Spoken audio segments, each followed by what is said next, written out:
ഗുരുദേവൻ്റെ നിത്യ ധ്യാന കേന്ദ്രമായിരുന്നു ഈ മല എന്ന് പറയുന്നത്. ഈ വഴികളിലൂടെയായിരുന്നു ഭൈരവസ്വാമി കടന്നു വന്നത്. അപ്പോഴായിരുന്നു ആ പാറയിൽ, നമ്മളിവിടെ നിന്നും അവിടേക്ക് കാണുന്ന ആ പാറയിൽ ഗുരുദേവനും അതേപോലെ തന്നെ ഒരു ബാലനെയും അവിടെ കാണുന്നു. ഒരു ജാതി, ഒരു മതം, ഒരു ദൈവം, ശ്രീനാരായണ ഗുരുവിൻ്റെ വാക്കുകളാണ്. ശ്രീനാരായണ ഗുരു ഒരു ദൈവം മാത്രമേ ഉള്ളൂ എന്ന് പറയുന്ന വചനത്തിൽ, എന്നാൽ ശ്രീനാരായണ ഗുരു ബാലമുരുകനുമായി ഇരുന്ന് സംസാരിക്കുന്നത് കാണുന്നൊരു സാഹചര്യം വളരെ വിവാദമുണ്ടാക്കുന്ന ഒരു വിഷയം തന്നെയാണ്. ആരായിരുന്നു ശ്രീനാരായണ ഗുരു? ശ്രീനാരായണ ഗുരു ആരെയാണ് കണ്ടത്? യഥാർത്ഥത്തിൽ ബാലമുരുകനാണോ? ഒരുപാട് സംശയങ്ങൾ ഇതിൻ്റെ പുറകെ തന്നെയുണ്ട്. എന്താണെങ്കിലും അതിൻ്റെ യാഥാർത്ഥ്യങ്ങൾ എന്താണെന്ന് നമുക്ക് സാന്ദ്രാനന്ദ സ്വാമിയോട് തന്നെ ചോദിച്ചറിയാം.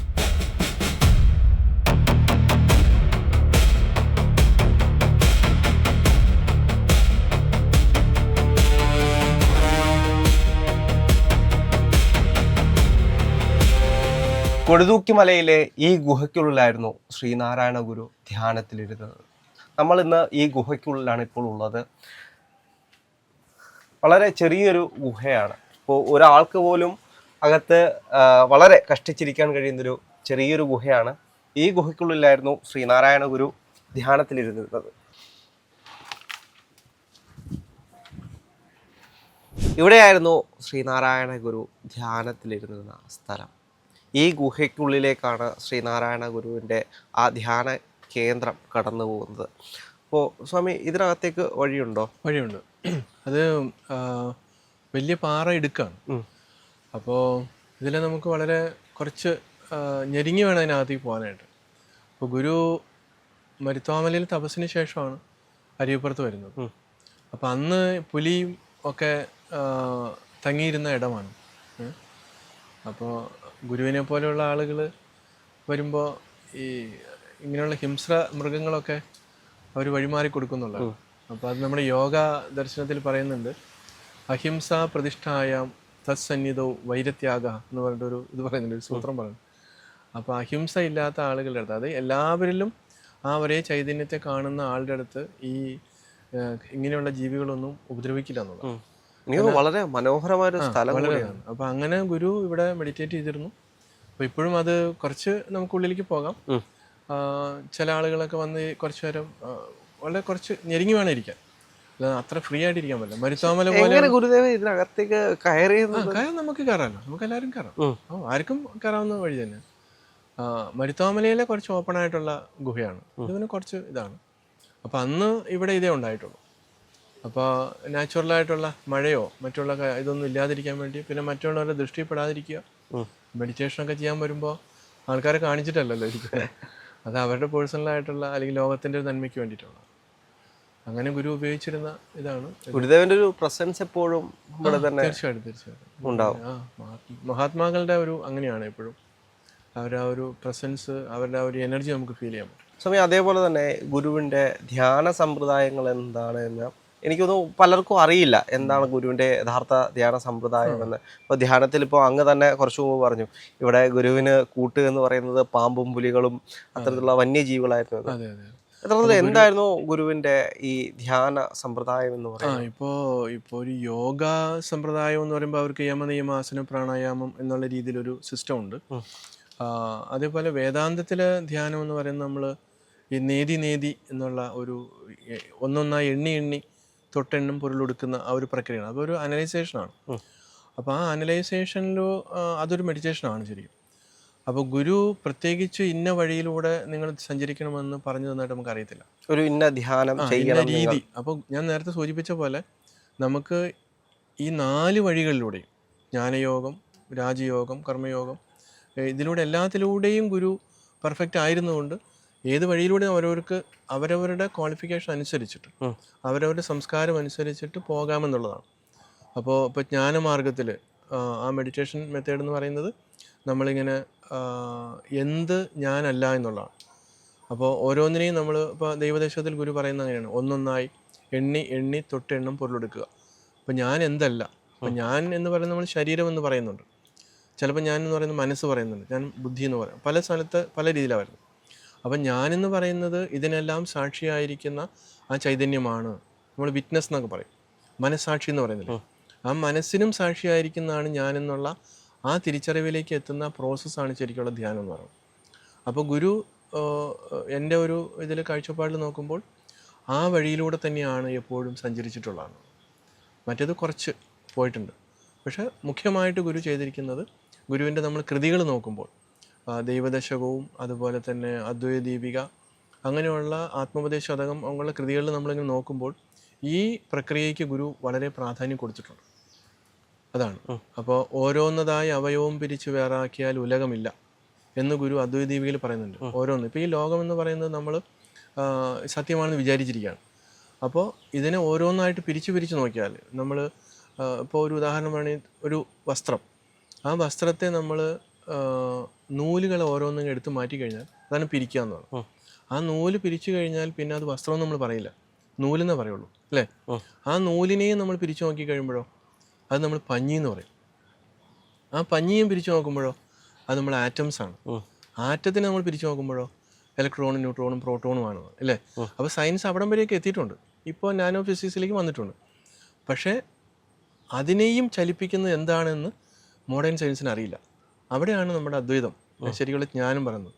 അതിനെയും പ്രവർത്തിപ്പിക്കുന്നത്, അതിന് പ്രാണൻ എന്ന് വേണമെങ്കിൽ പറയാം, അത് ഈ ചൈതന്യമാണ്. ഇതിനെ മൊത്തം ആ ഒരു ബീയിങ് എന്ന് വേണമെങ്കിൽ പറയാം അല്ലേ, കോൺഷ്യസ് പ്യുവർ ബീയിങ് അല്ലെങ്കിൽ പ്യുവർ കോൺഷ്യസ്നെസ് എന്ന് പറയുന്നത്. അപ്പോൾ അതാണ് എന്നുള്ള ഇതിലേക്ക് നമ്മുടെ മനസ്സിനെ, ബുദ്ധിയെ കൊണ്ടുപോകുന്ന ആ ഒരു പ്രക്രിയ, അതാണ് ശരിക്കുള്ള ആ ഒരു ധ്യാനം എന്ന് വേണമെങ്കിൽ പറയാം. ഗുരുവിൻ്റെ ശിഷ്യന്മാർക്ക് എന്തെങ്കിലും ഇത്തരത്തിലുള്ള സാധന പ്രക്രിയകൾ പറഞ്ഞു കൊടുത്തിട്ടുണ്ടോ? ഗുരുവിൻ്റെ ശിഷ്യന്മാർ എല്ലാവരും പ്രഗത്ഭന്മാർ തന്നെയായിരുന്നു.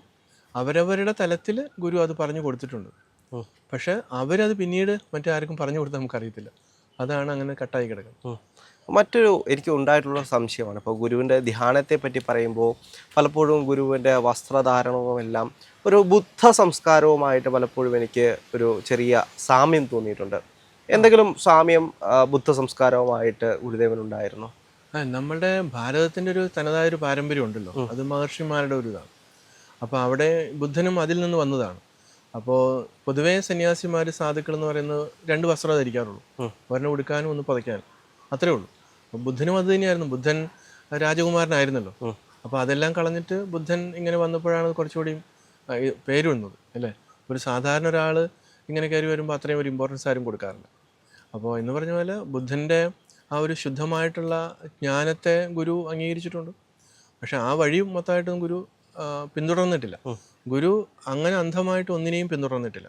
ശുദ്ധമായിട്ടുള്ള ബ്രഹ്മവിദ്യ, അതായത് അത് ആർഷ പാരമ്പര്യം, നമ്മുടെ ഭാരതത്തിൻ്റെ തനതായ ഒരു ജ്ഞാന പ്രക്രിയയുണ്ട്.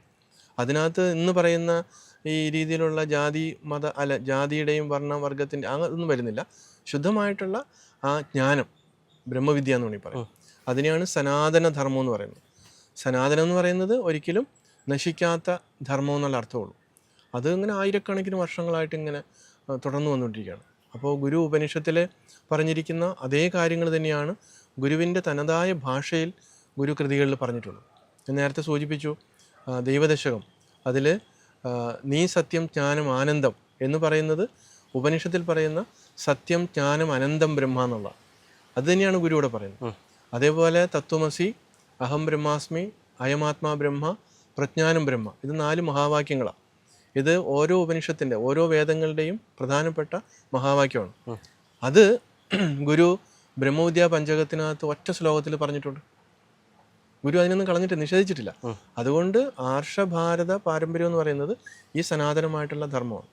അതിനെ ഗുരു എപ്പോഴും സൂക്ഷിക്കുകയും അതാണ് ഗുരു ഇവിടെ നടപ്പിലാക്കാൻ ശ്രമിച്ചത്.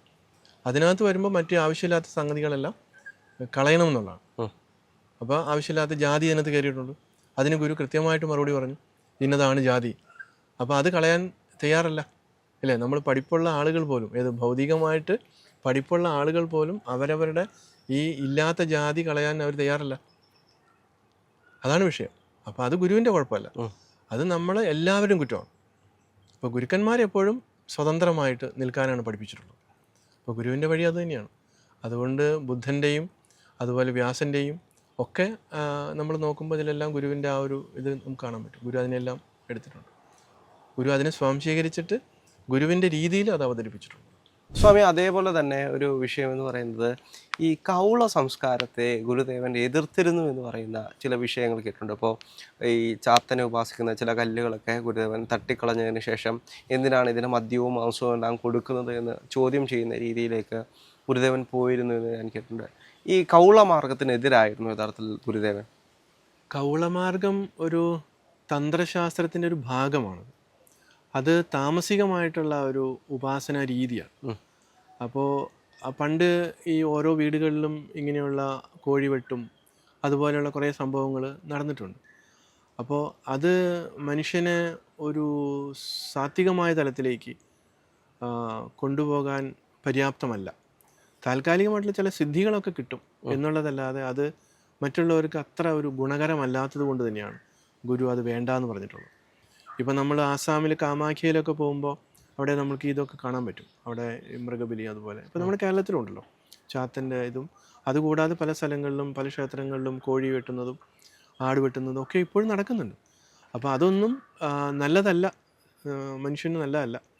സാത്വികമായിട്ട് ഗുരു കൃത്യമായിട്ട് ദൈവചിന്തനത്തിൽ പറയുന്നുണ്ട്, വേറെ നല്ല സാത്വികമായ മാർഗം ഉണ്ടല്ലോ, പിന്നെ എന്തിനാണ് ഇതിലേക്ക് പോകുന്നത് എന്ന് പറയുന്നുണ്ട്. അപ്പോൾ ഇങ്ങനെയുള്ള ഉപാസന ചെയ്ത് ഓരോ ലോകത്ത് ചെല്ലുമ്പോൾ ഉണ്ടാകുന്ന അപകടത്തെക്കുറിച്ചും പറയുന്നുണ്ട്. കാരണം അവരൊക്കെ പിടിച്ച് പച്ച തിന്ന് കാഷ്ടിച്ച് പുല്ല് കുരുത്ത് പോകുന്നൊക്കെ പറഞ്ഞ് ഗുരു എന്ത് പറയുന്നുണ്ട്, ദൈവചിന്തനത്തിനകത്ത് പറയുന്നത് ഒരു വാണിംഗ് ആണ്. അപ്പം അതുകൊണ്ട് കൗളമാർഗവുമായാലും അതുപോലെ നമുക്ക് രാജസികവുമായിട്ടുള്ള ഉപാസനകളൊക്കെ ചെയ്യുന്ന ആളുകൾ അത് മാറ്റി സാത്വികമായ തലത്തിലേക്ക് വരുന്നത് ഏറ്റവും ഉത്തമമാണ്. അതുകൊണ്ടാണ് ഗുരുവിൻ്റെ പ്രതിഷ്ഠകളെല്ലാം ഗുരു അങ്ങനെയാണ് വളരെ സയൻറ്റിഫിക്കായിട്ട് നമ്മൾ നോക്കിയാൽ ഗുരുവിൻ്റെ പ്രതിഷ്ഠകൾ വർഷക്കണക്കല്ല ഞാൻ പറയുന്നത്, ഗുരു പ്രതിഷ്ഠിച്ച് വച്ചിരിക്കുന്നത് നോക്കുമ്പോൾ അതിന് നമുക്ക് 3 സ്റ്റെപ്പായിട്ട് നമുക്ക് കാണാൻ പറ്റും. ആദ്യത്തെ ഒരു മൂർത്തി പൂജ എന്നുള്ള രീതിയിൽ അരിയപ്പുറത്തെ ശിവപ്രതിഷ്ഠ.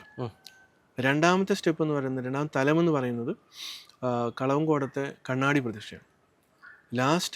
ലാസ്റ്റ് ഫേസാണ് ആലുവ അദ്വൈതാശ്രമം. അപ്പോൾ ഒരു മൂർത്തി പൂജയിൽ നിന്ന് അവൻ എവിടേക്ക് വരണം, ഈ മനസ്സിൻ്റെ ആ ഒരു ക്ലിയറൻസ് ആ തലത്തിലേക്ക് കണ്ണാടിയുടെ ഇതിലേക്ക് വരണം. അത് കഴിഞ്ഞിട്ട് അവൻ ശുദ്ധമായിട്ടുള്ള അദ്വൈതത്തിലേക്ക് വരണം.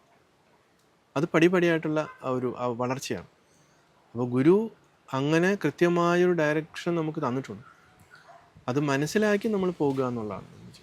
എന്താണെങ്കിലും ഒരുപാട് സന്തോഷമുണ്ട്. നമുക്ക് വീണ്ടും മറ്റൊരു എപ്പിസോഡായിരിക്കും. ഒരുപാട് നമസ്തേ.